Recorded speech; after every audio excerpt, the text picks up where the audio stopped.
बिस्मिल्लाहिर्रहमानिर्रहीम अस्सलाम वालेकुम दोस्तانو उम्मीद लरम چې تاسو ورو جوړ او خوشاله وي او ژوند په مزه کې دوستانو نوخار نظامپور نه ډېر زیاته افسوسناک او دردناک واقعه را مخ ته شوې ده خزي آشنا دي پر خپل خوند قتل کړي دي د خزه څنګه گرفتار شوې ده د خوند صدې پر قتل کړي ده آشنای سوق ده او د خزه څنګه گرفتار شول دوستانو دې پر ټول معلومات په دې ویډیو کې شریکام او کتا سره ټول معلوماتو باندې ځان خبرول غواړي مونږ ویډیو ځان سره اخیره پورې ګوري او چې کوم ملګری مونږ په چینل باندې نوی دي هغه د مونږ چینل مخه ځان سره سبسکرایب کی ټلې نشان دی وي ترڅو موږ راتلونکي معلوماتي ویډیو تاسو ته اسانه سره ملاوي شي دوستانو د واقعیا د نوخار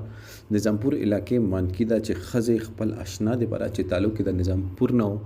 خپل خوند قتل کړي دي اغه نه بعد د پر خپل خوند سیزلې دي او سیزلې مانکی کې نه دي سیزلې نظامپور کې دي چې څوک په شک ونه کې چې دا څوک ته دغه پیژنګلی ونه شي د خزه په مدعیت کې اف ای آر درشوي دي خو د خزه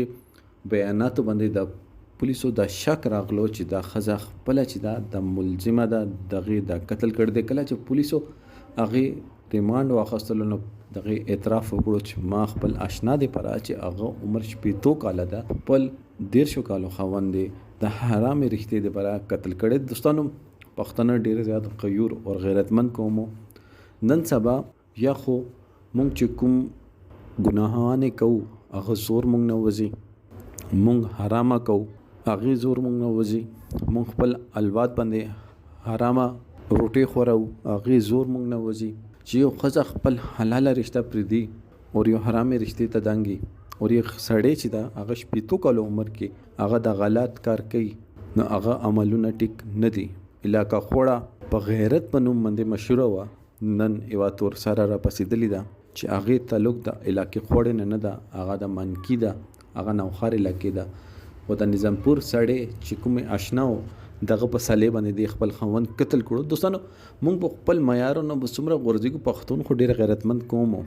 علاقه خوړه د غیرت په نوم باندې مشهور و نن التنه یو شپېتو کالو بوډا را پسی او یو 150 کالو